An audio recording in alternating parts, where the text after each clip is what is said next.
Okay, I'm Charles Awite. The country Kenya is a kind of going down to dogs out of misrule by those who are purportedly elected to be president and deputy president. In the first case, you see, when these people were elected, when they were sworn in, they decided to venture into buying of opposition MPs. It was a strategy well stipulated, at least to weaken the opposition. This means our democracy is on trial. A president who doesn't want counter checks by the opposition is a president who is not sure of leadership. It is quite absurd that we are seeing such trends going on in our country currently. Now, out of these linguistic actions, we come to realize that these people have been defeated to lead, but they are only in looting spree. They add a lot of money onto their accounts, to their docket usages. They add a lot of money, millions of money, yet Kenyans are angling in poverty.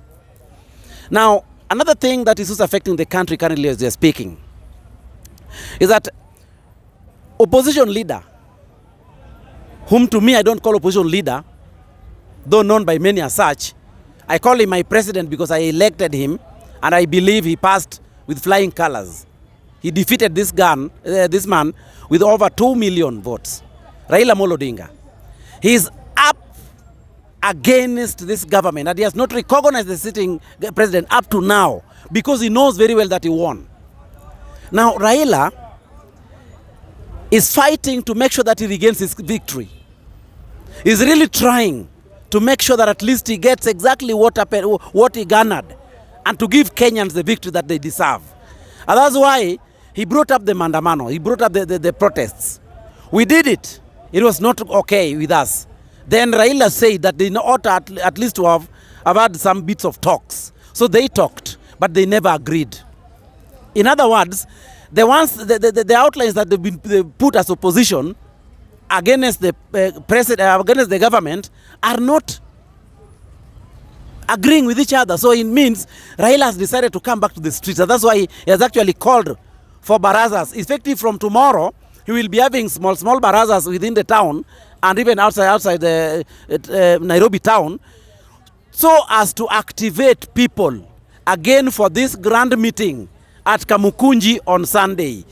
And I believe, as a strong supporter of Raila Amolo Odinga, on Sunday will be a declaration day for another massive protest that will not stop, and it shall be daily, not twice a week, but daily. 7 days a week. Until this government comes to understand that Kenyans are not happy with the leadership. Another thing that we are talking of here is that we know the power play in our country is not only instigated by our politicians, but this is something that has been instigated by the outside world.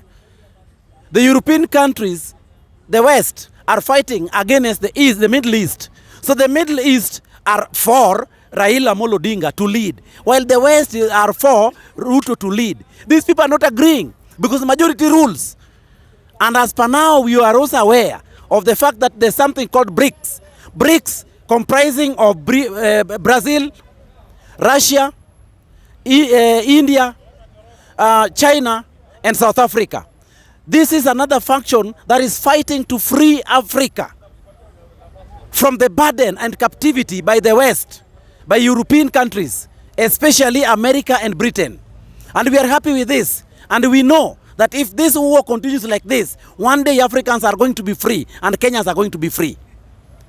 My word is, Raila Amolo Odinga must continue with the fight. We must move forward. We shall not relent. We must make sure that we reclaim our victory, a victory that we had perfectly well, but was snatched from us. We are not ready to let it go.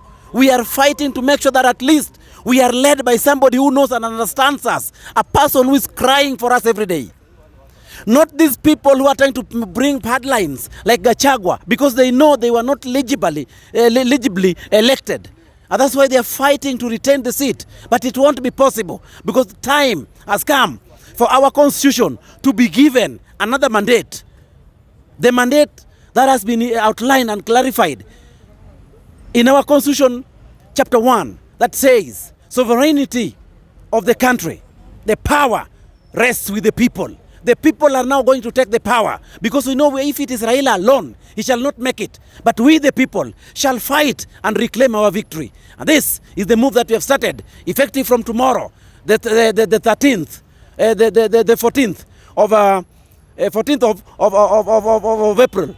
And on Sunday, we are going to make a grand declaration, and Ruto will come to feel the heat of Kenyans. Thank you so much.